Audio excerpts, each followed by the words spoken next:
Tonight, it all comes down to this. We're going to win 4 more years in the White House, our beautiful White House. Time for Donald Trump to pack his bags and go home.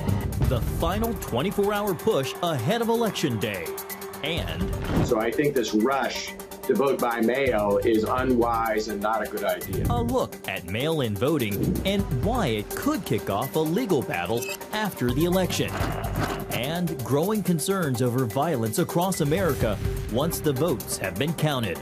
All this and more tonight on Faith Nation.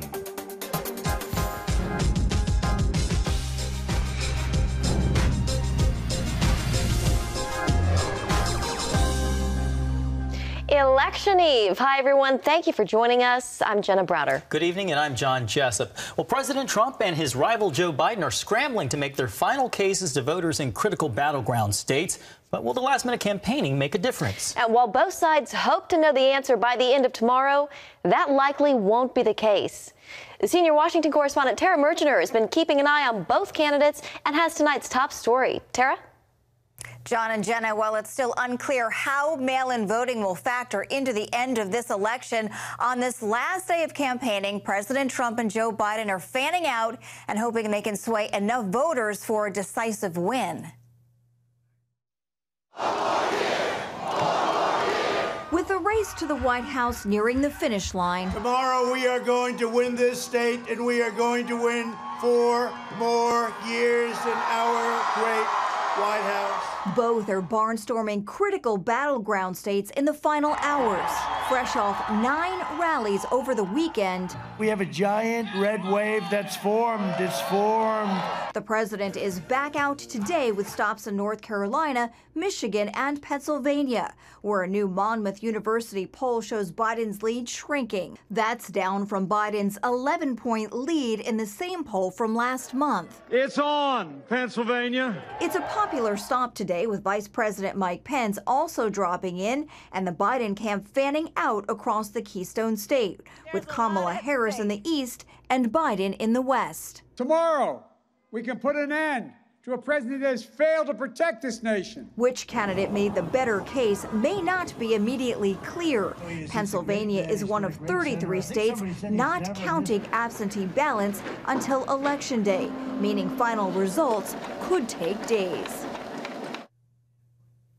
And while the country awaits the outcome of the presidential election, there are a number of important Senate races to watch as well, as Democrats hope to take control of both chambers on Capitol Hill. John and Jenna. Thank you. That's CBN's Tara Mergener. Well, a record-setting year for early voting. More than 95 million Americans already cast their ballots, according to the United States Elections Project. While nearly 35 million of those early votes were cast in person, more than 50 million were mail-in ballots. And that could cause confusion after the election. White House correspondent Ben Kennedy joins us now for more. Ben, mail-in balloting has been around for some time. Yeah, John, Jenna, you're right. There's really nothing new about mail-in voting, but this year, the sheer amount could actually delay the election results. Florida and North Carolina have been counting mail-in votes for weeks and were set to release results as soon as polls close. But not all mail-in ballots will be counted by the end of the night. For some states, it could take days, a week, or even longer. It would be very, very proper and very nice if a winner were declared on November 3rd instead of counting ballots for 2 weeks, which is totally inappropriate, and I don't believe that that's by our laws. I don't believe that.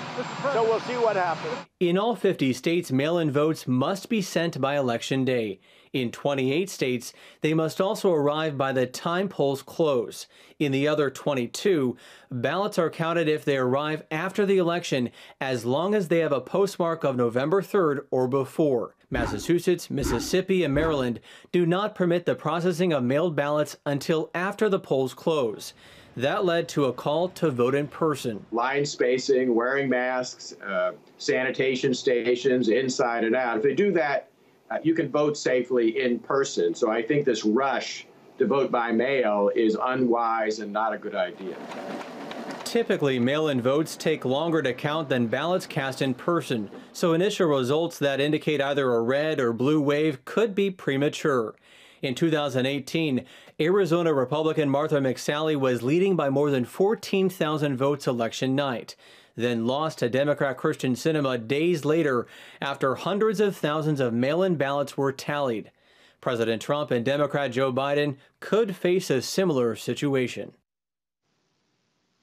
Now, the U.S. Supreme Court recently ruled in Pennsylvania to allow mail-in ballots up to 3 days after the polls close, as long as they are postmarked by Election Day, that is tomorrow on Tuesday. Now, what that means, it is unclear the actual day will know who will be in the White House the next 4 years.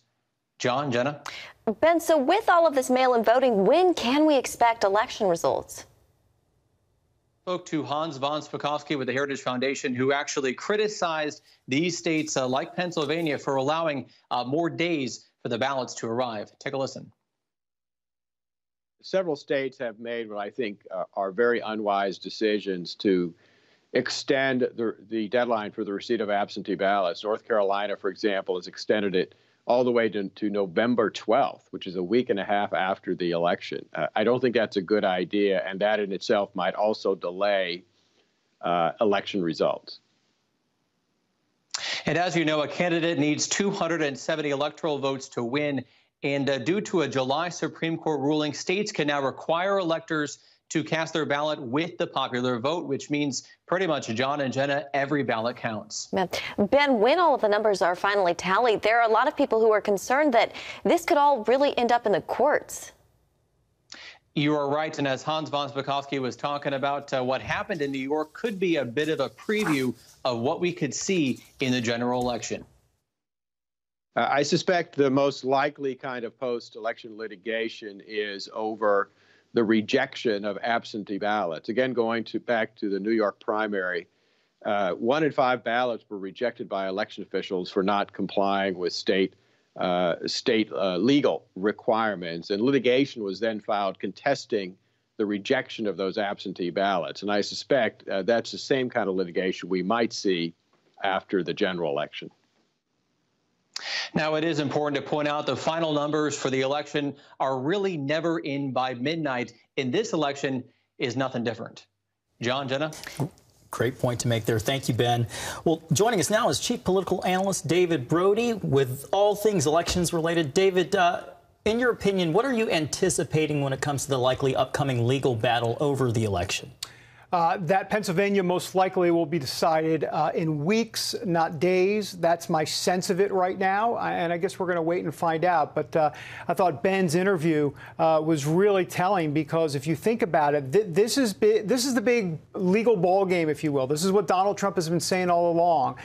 You know, this idea of why in the world are we waiting not just 4 or 5 days, but a week, 9 days, 12 days for ballots, for actual ballots to be able to arrive and be counted? Because the truth of the matter is what that's going to do is give Donald Trump more ammunition to basically say, wait a minute, hold on for a second. You're waiting for another day and another day for all these ballots to come in, and that might give a sense that there's some fraud going on. And once again, the last thing we need is any shenanigans going on here, but that narrative will be out there if this continues to go on and on. And once again, I want to be clear, I'm not talking about counting the ballots at all. I'm talking about the fact that you can just receive ballots in North Carolina up until November 12th. I mean, this can go on. I mean, Election Day is Election Day. You know, Election Day is not November 12th. And so this is what the president's talking about. Yeah. David, is there any way a legal fight could be avoided?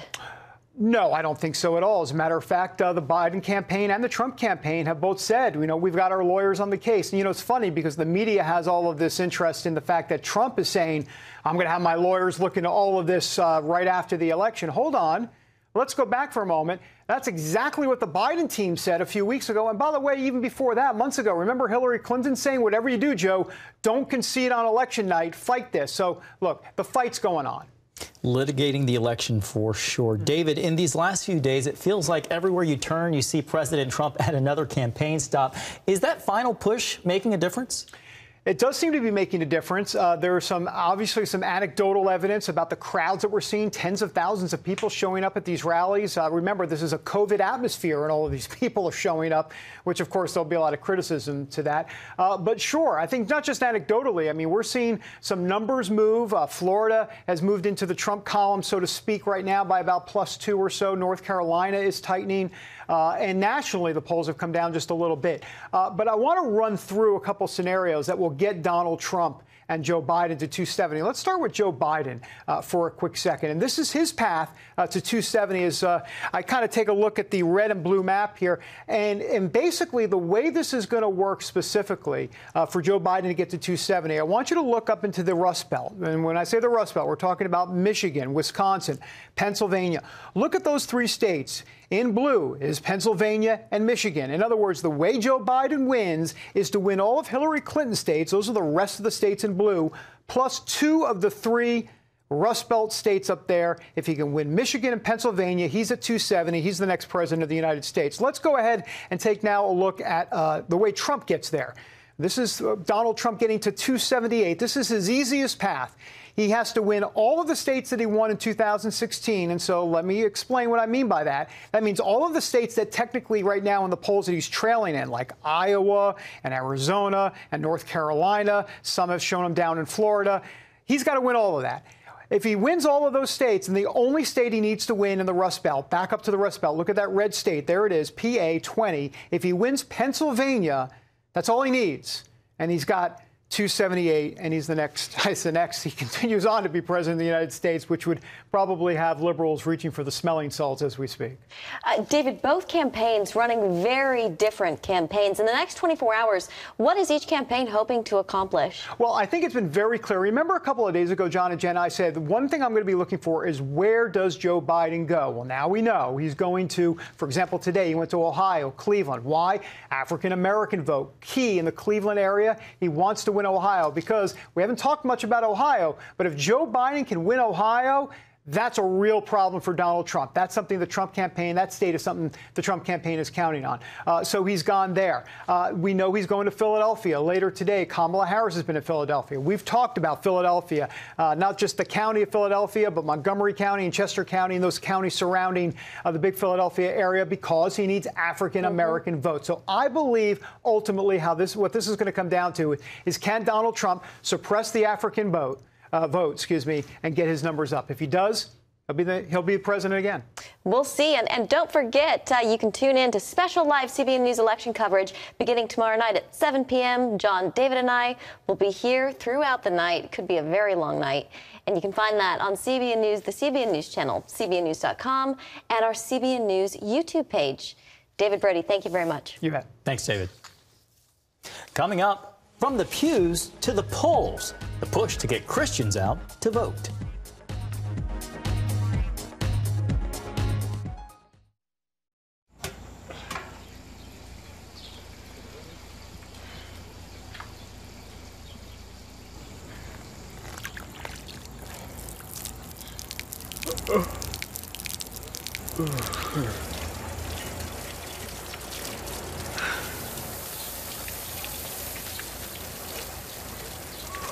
Life is better with a good night's sleep.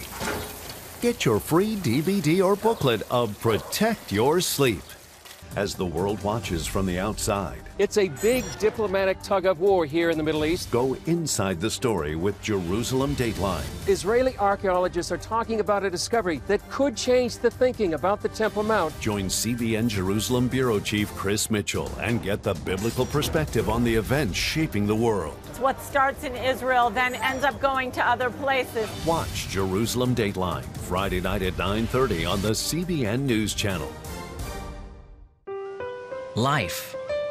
It's meant to be lived fully. Jesus said it. I came to give you life. Life to the fullest. Life in your family. Life in your finances. Life in your body, mind, and spirit. Life in your everyday.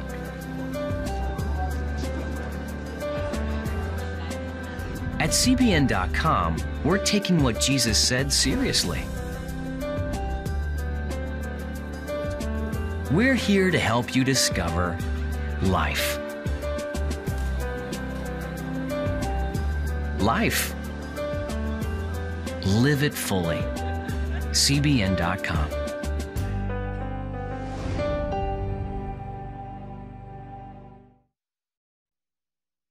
CBN News presents an election night special with live coverage starting at 7 p.m. Get updates on the campaigns, plus analysis on the shifting balance of power. Watch on the CBN News Channel or on the CBN News app. And welcome back. During the busy campaign season, both Republicans and Democrats have courted Christian voters. President Trump historically has done well among white evangelicals, a demographic former Vice President Joe Biden is hoping to make inroads with. And though the president has a lot of support with Christians, there is a big untapped market Joe Biden could reach. In 2016, an estimated 40 million Christians in America did not vote. Actor and producer Kirk Cameron is leading the charge to encourage non-voting Christians to get to the polls, and he joins us now. Kirk, it's good to see you. Thank you for being with us. Thank you. Great to be here. Nice to see you guys. You too. So you are a part of an event called Non-Essential Live with other pastors and Christian leaders. Tell us about the goal and why you decided to get involved, Kirk. Well, this is an unbelievable time in the history of our country. And one of the things that I see out here in California are these unbelievably weird and strange, controlling lockdowns that are being placed on people of faith in particular. I mean, so much of what we value appears to be under attack. We can't meet in our churches, even though the case rate and the death rate in our county is less than 1/100th of 1%.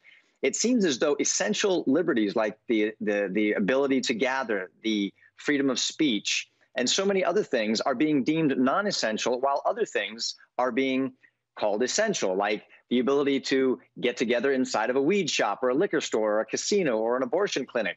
So some friends of mine and I, Dinesh D'Souza, Charlie Kirk, Pastor Jack Hibbs, Sissy Graham Lynch, and others, created an event called Non-Essential. And we go in and question the standards of what's being imposed upon us. We pull back the mask of deception that we believe is coming over the nation and those who love liberty, and we offer solutions so that we can fight for those essential liberties that our forefathers fought for, that our Constitution lays out, and that are absolutely essential for our future liberties and for our kids' liberties. The vote with Christian voters. Can you explain why it is that 40 million Christians chose to sit it out in 2016? It's even worse than that. The 40 million are the registered Christian voters who chose not to vote, but there's twice that number who aren't even registered. So you have actually 120 million Christians who've chosen not to vote over and over and over at presidential elections like this. And, you know, I'm not exactly sure what the reason why is, but what I can tell you is that as I've traveled the country this year, speaking to people in churches all over the nation, I'm finding that the enthusiasm level for this election is unique. 2016 had a lot of evangelicals coming out to vote, but it's nothing compared to what I'm seeing now. I mean, regardless of what political persuasion you are about, you can see that a 96-mile car train, 30,000 vehicles rallying together in Miami, or 58,000 people in Pennsylvania at a rally is unprecedented. One of the other things that I'm seeing is that people of faith are waking up to the scary reality that socialism is knocking on our door this Halloween season. And it's disguised in costumes like public safety and social justice. And that is a big part of why we created Non-Essential and why millions of people have already watched it and are telling others to watch it, because, like I said, it not only unmasks the deception, but it offers solutions. One of those solutions is we can vote. We have the privilege to vote. And we cannot sit this one out. There is way too much at stake. Well, Kirk, we thank you so much for joining us. It is a pleasure and a treat to talk with you. Kirk Cameron, thank you so much. Great to talk to you guys. Fear over what's about to unfold, why some worry the election might lead to violence. When Faith Nation returns.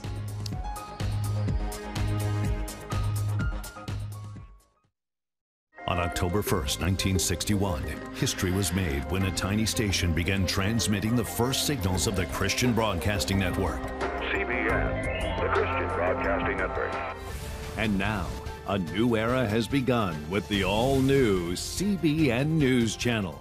Just moments ago, the Iron Dome intercepted an incoming rocket right on the Gaza border. And ministering in this area, spiritual warfare is definitely involved.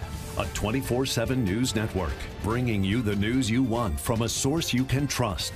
In Kenya, 40% of the medical services are actually provided by these Christian hospitals. Let's talk about the economy. Believers here are joining together to win people to Jesus Christ.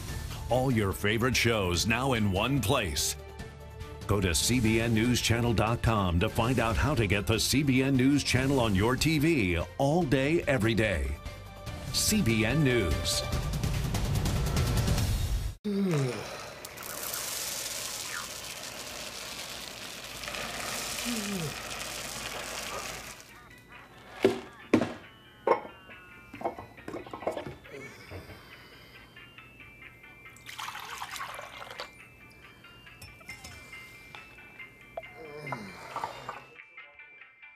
Life is better with a good night's sleep. Get your free DVD or booklet of Protect Your Sleep today. Life. It's meant to be lived fully. Jesus said it. I came to give you life. Life to the fullest. Life in your family. Life in your finances. Life in your body, mind, and spirit. Life in your everyday. At CBN.com, we're taking what Jesus said seriously. We're here to help you discover life. Life. Live it fully. CBN.com.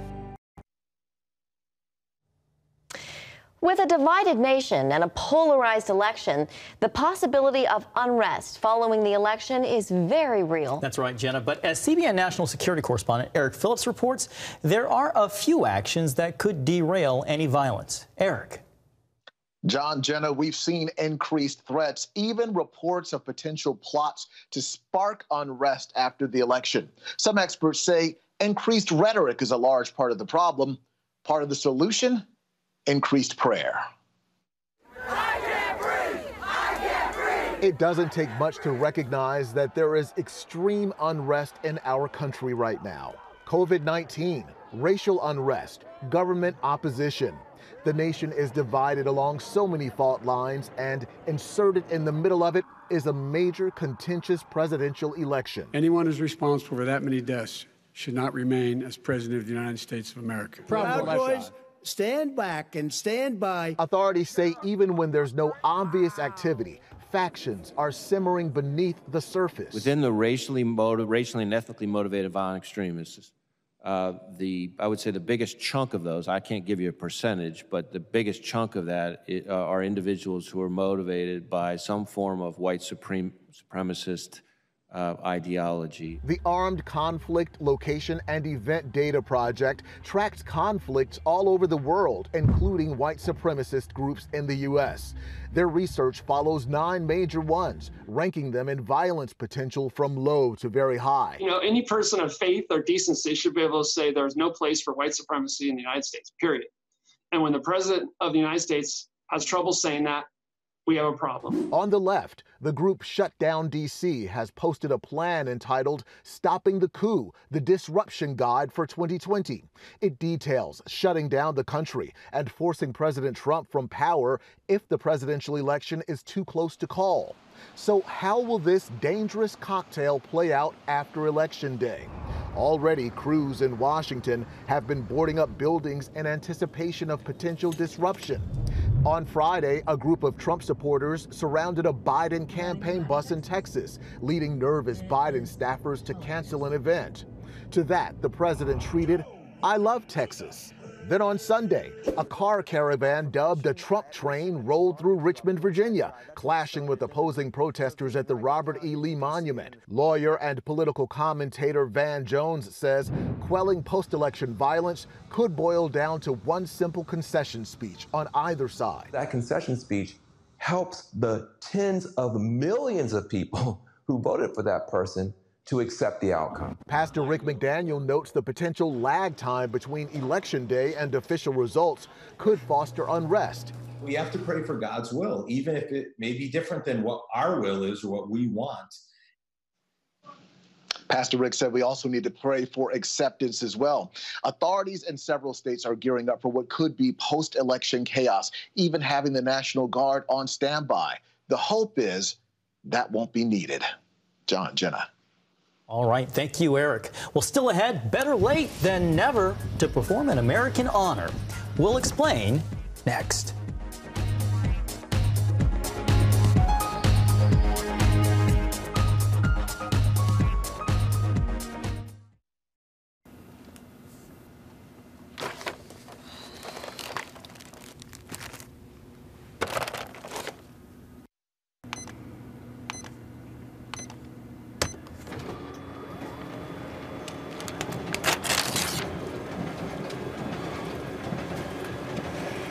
Life is better with a good night's sleep. Get your free DVD or booklet of Protect Your Sleep today. I'm Ephraim Graham, and this is Studio 5. Cruise with me as I discover the good things happening in the world of music, sports, television, and movies. The fact that Ryan Coogler was going to be directing the film, I knew that something special was going to happen.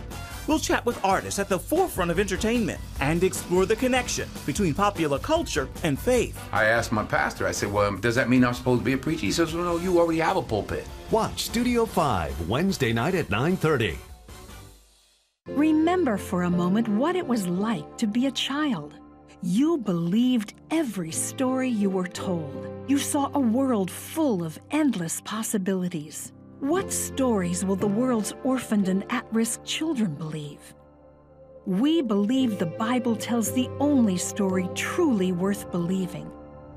We believe that every child should have the opportunity to dream, the chance to take challenges and turn them into possibilities, the chance to stand on the promises of God, to recognize their place in the greatest story ever told. They have their whole lives ahead of them. Theirs is a world of endless possibilities. They are looking for a story to believe. We will tell them that story. Will you join us?